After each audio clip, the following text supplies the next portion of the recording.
तेज धूप, जलती सड़क, पसीने से भीगा आदमी। ये सिर्फ गर्मी नहीं है, ये एक खामोश आपदा है।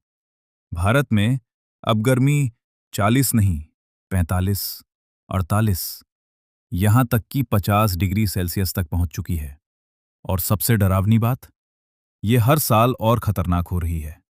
India heatwave crisis. क्या हम बच पाएंगे? अभी सिर्फ अप्रैल है। दिल्ली 40 डिग्री सेल्सियस पार, राजस्थान 45 डिग्री सेल्सियस के करीब, नागपुर, भोपाल 44 से 45 डिग्री सेल्सियस। और ये तो बस शुरुआत है। 2024 भारत का सबसे गर्म साल था, लेकिन वैज्ञानिक कह रहे हैं 2026 उससे भी ज्यादा खतरनाक होगा।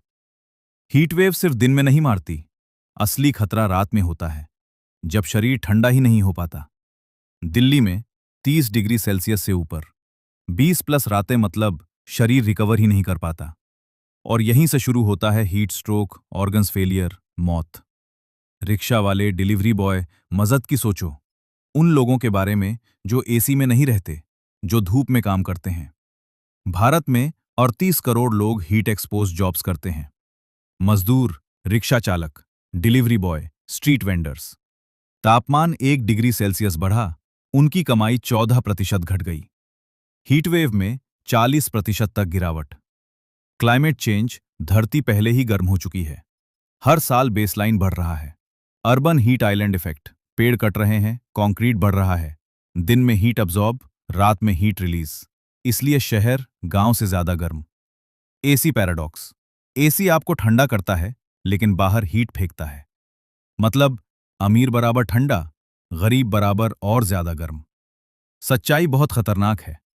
हर साल हजारों लोग मरते हैं, लेकिन उनकी मौत काउंट भी नहीं होती। डेथ रीजन लिखा जाता है हार्ट अटैक, डिहाइड्रेशन।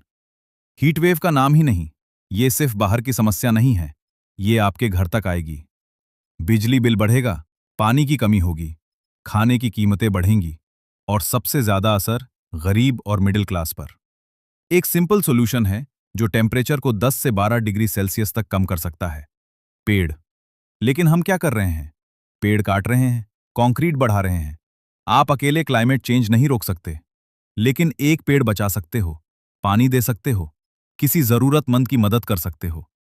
अगर अभी नहीं जागे, तो आने वाले सालों में भारत में गर्मी नहीं, जीना मुश्किल हो जाएगा। ये वार्निंग है। एक्शन अभी लो, वरना देर हो जाएगी।